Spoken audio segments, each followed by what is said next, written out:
Soul Food Junkies would like to welcome you back to my newest video. We are happy to have Miss Lisa on today. The first time I got to run into you was last week. You were outside and you got to chop it up with one of our artists, Jack Quack, and I thought it was a really wholesome interaction because I saw you out there and I just noticed something extremely unique, and I thought it was a great reason to bring you on the channel and just have a little bit of your backstory. So, you came here on vacation, is that correct? Or you just That here is visiting? correct. Here on vacation visiting my friend, my special friend. Oh, you're special, friend. I like that. And where are you from originally? Cincinnati, Ohio. Cincinnati, Ohio. See, I try to tell people a lot of times there are a lot of people that come visit from Ohio, and That's wild. one of our customers was telling us that he rarely, in Florida, rarely hears people talk positive about Ohio. But I'm like, no, we actually have quite a few people from there, so that's very interesting. But the most unique thing I noticed about you was originally was your hat and a little bit of about your appearance, and I like thought it my was a hat. really cool thing. Would you mind sharing that with us? I would be very happy to. Well, let's go ahead and So check this it is out. a special hat. You see, it's a black hat. And then this is the most special part. Ready? Oh yeah. I love that. And I think my favorite part was when you came up and you were talking to Jack. I saw that you guys were just interacting, and then I noticed your hat in your hand, and I saw the hair, and I was looking at the tattoos, and I thought the tattoos looked absolutely incredible on you. Now, can you share with us a little bit about why you decided to get the tattoos? Well, I don't have any hair, and I started losing my hair when I was 8. That's an early age. Yes. I just turned 65, so that's a couple of years without hair. And you're aging very well. I definitely wouldn't have guessed that. Thank you. I started losing my hair when I was 8. I have alopecia. Alopecia, okay. Universalis. Alopecia universalis means you lose your hair everywhere. Okay. So I even my eyebrows and eyelashes. So that was kind of a hard thing. It took several years for it to totally fall out. So I was 8 when it started falling out, and it started alopecia areata, which is just like quarter-size areas, and they would were putting shots in my head to try to help it to come in or the hair to come back, and it did a little bit, but as soon as the steroids were out of my system, it would fall out again. I see. Yeah, so that was really hard. You know, so it started when I was 8, and then when the shots didn't continue to keep my hair coming in, then they gave me prednisone, which I'm not blaming prednisone for my weight gain, but I did put on weight.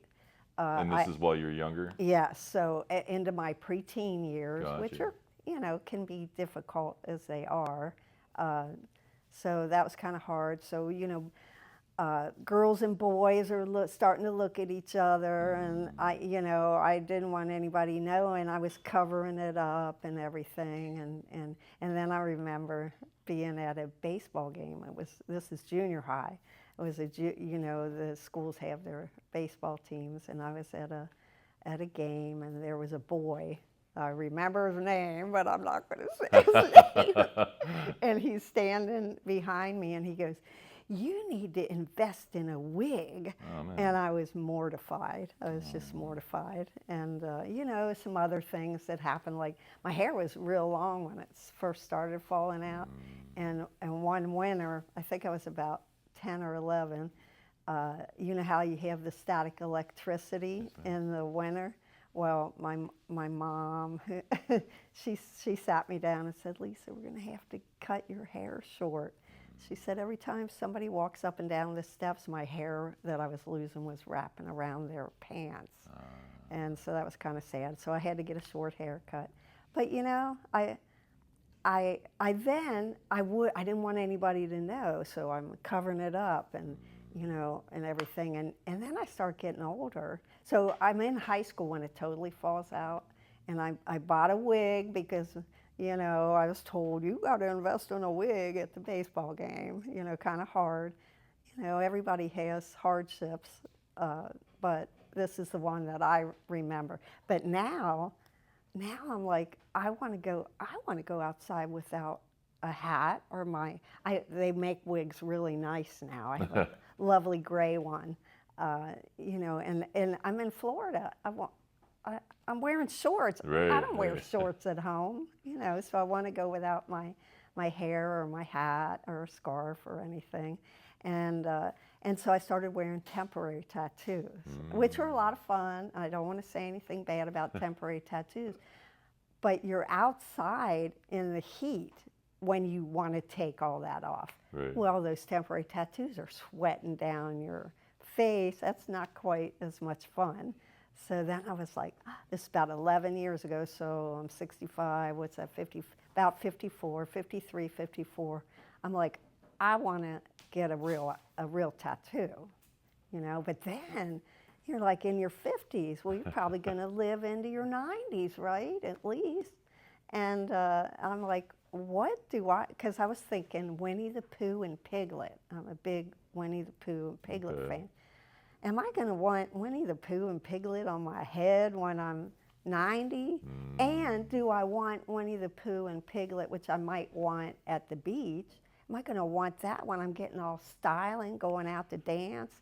So I just had trouble picking what I wanted. And then the first thing I picked was this one, my Peacock feather. peacock feather, you which, go. you know, I was also looking up to see what they meant and everything.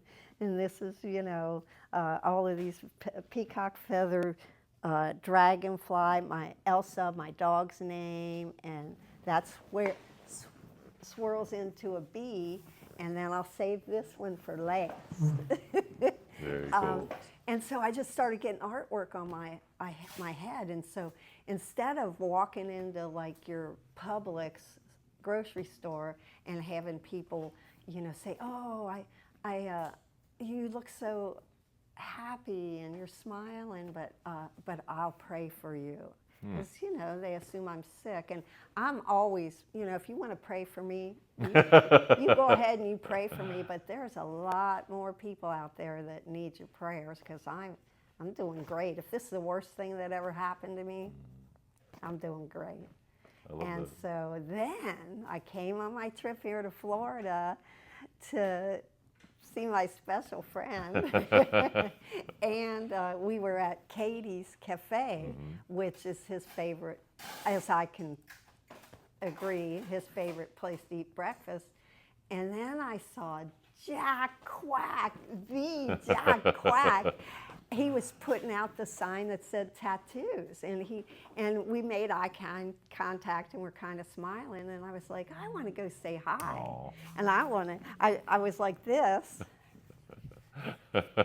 and I was like, oh, I said to Jim, I said, let's go say hi. So we go over and we say hi, and I take my hat off, and he was so nice, Jack Quack, and that's not his real name, but it's his, I guess his stage name. But it's very fun, and we just, you know, really connected, and I felt bad. I felt all that day, not bad, I never feel bad, but I was like, why didn't I get a picture taken with him, you know? So then, you know, we go to Katie's cafe for breakfast the next morning. I'm like, let's go see him.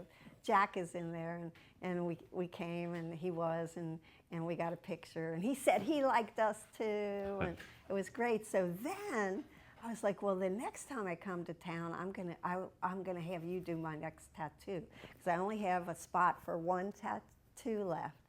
And then I was like, why do I have to wait till the next time? Because, you know, maybe my special friend will be done with me by then. Aw. I don't really think so. But then I was like, you know, you don't know what happens, you know. So I'm going to get that tattoo now. So Jack and I put our heads together, came up with this very special tattoo. Do you want to see it? I definitely do. Okay. Okay. And remember, this is also my souvenir from Florida. Okay. It's a smiling sun coming out over a frowny, crying gray cloud. I love it. Isn't that great? And what made you decide to go with that? Well, I've been kind of thinking about it. I thought, the sun always comes out. You can have a cloudy, sad day, or even moment, but the sun comes out, life is good again. And then I'm in Florida and the sun is out, so it's also my souvenir. I've got to say that you have a very wholesome energy about you. Oh, I thank you. absolutely love that. It's very easy to read and see on you. Thank you. Do you believe it's from the struggle of the hair thing, or do you believe that's just part of your personality? I think it's both.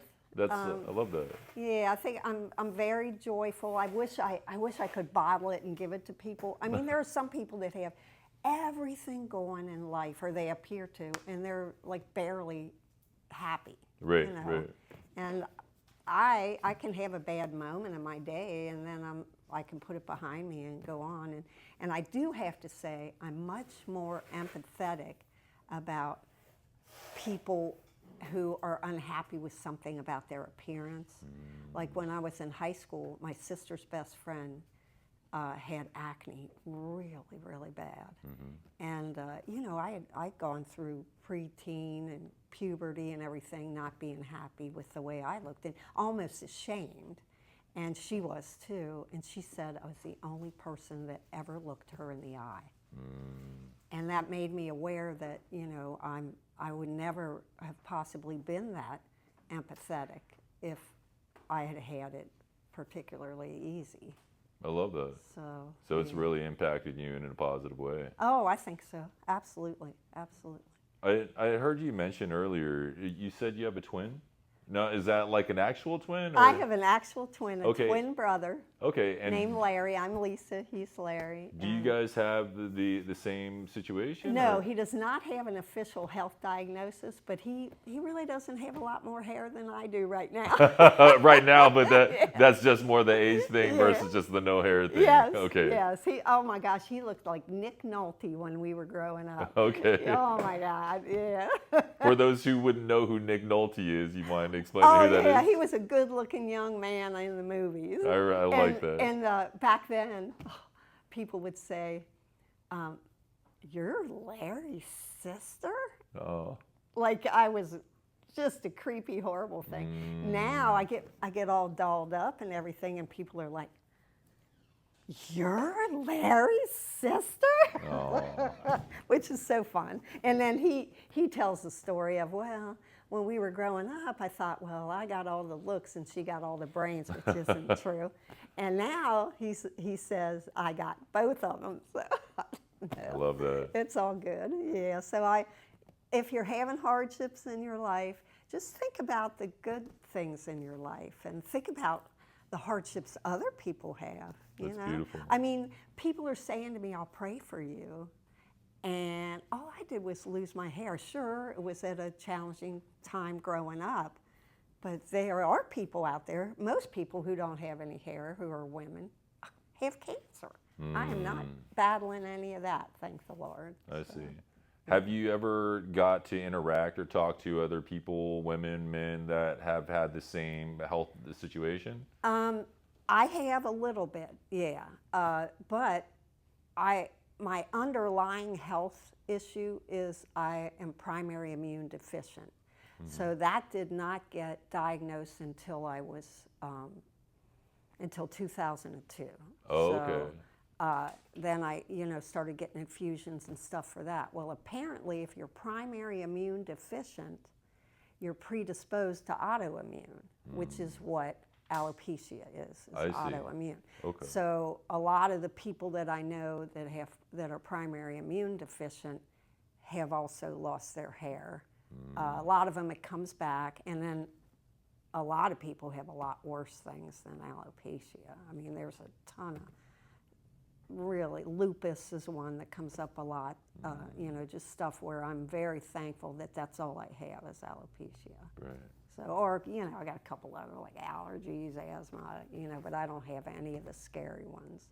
And you were saying earlier while you were getting your tattoo done that you get plasma injections as well, right? Yes, I get plasma infusion. Infusions, okay. Yeah, and that's for the primary immune. It's immune globulin is what they call it. It was Or that's interesting. what I call it. They call it immunoglobulin, but I think it's really pronounced immunoglobulin. It's interesting how casual you are about it because it's not something that I would typically hear about on a regular basis, and it seems like No. you've handled things really well, really in stride. Can I ask when it felt like it started becoming easier for you? When I was in my mid-30s, Mid so it's 30s. been for about 30 years, but it just gets kind of a little easier every day. Every hurdle that you overcome, Was it's there anything in particular that you feel like kind of triggered it, means it was just making it time easy. and Actually, I think it was.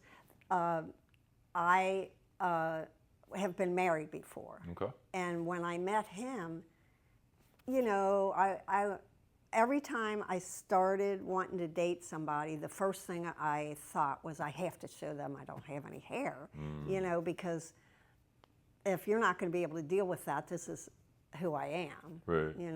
And so when I got to know him and we were dating, I was like, okay, I don't have any hair.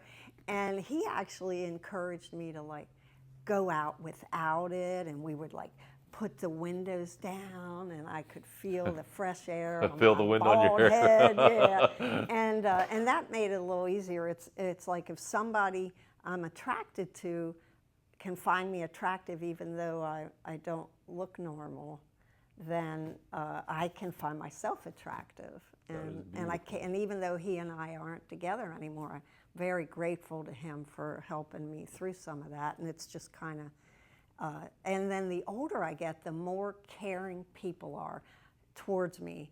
I think we maybe all do this. When we first start getting interested in each other, we think more about the way we look, and then we start seeing what's really important. I like that. Yeah, because really, the prettiest and most cute women and boys and girls, they don't always age as well, so they're not as, great looking. So it is more what's inside. 100%. And I do carry a joy with me that, I say, like my Facebook post says that I'm a fabulous retired librarian. Oh. My superpowers are my joy and resilience. I've got to add one more, is the confidence. Your confidence is through the roof. I think that was one of the first things that I saw in you and got out of your personality and energy. Yeah. And I've got to say that as a guy, one of my favorite things about women is confidence. I not agree. not being egotistical, but No. confident, right? And who you are, and it shows very well Well, through thank you. And I Thank enjoy that part from you And very that much. gets better as I think with everybody as you get older. You just have to become the person that you like and that you want to be. So That's amazing. yeah. Well, And thank now you. you got some really cool tattoos. And I do. one of the other things that I noticed as well was, do you have any other tattoos anywhere else? No. Just your head, right? I never would have gotten a tattoo if it hadn't been for the fact that my head needed some artwork. What a cool reason. I absolutely love that. It makes it Yeah. really fun to look at. And it's a Yeah. very contrast difference with you, with your hat and your hair going, and then with your tattoos. And it shows a very unique part of you. So I think that's a Well, really thank cool you. thing And to you've see. been so nice. I I've enjoyed appreciate that. talking to you. Now, one of my questions, let's say you were to talk to somebody else that was going through a similar situation, and they are at the beginning stage of it. What would you tell them, or what would you believe that you would have a conversation with in order to try to help them get to a better place? Wow. Well, I guess essentially what I have told you, I would make sure that they knew that it's really kids that look more at the outside and young teenagers and stuff. It's really what's on the inside. And the most beautiful part about people is the twinkle in their eye and the big smile. So just take your smile and your twinkle in your eye, and people are going to think you're attractive and enjoy life. And they want your joy. So enjoy yourself. That's super nice. I like that. Very sweet. I think that's an incredible thing to go ahead and end this with. I think that you've had a great message, and I look forward to others that are going to be inspired hearing your story. Thank so you, I and thank really you. appreciate you sharing it with Thank us. you for being so nice and for letting me share my story. You know, not everybody is yet that open about it, and I think that your transparency as far as like what you went through as a child and to where you're at right now is going to be inspiring to the right people. I hope so. I appreciate your willingness. Thank you. Soul Food Junkies, until next video, I appreciate you all. Thank you. Bye.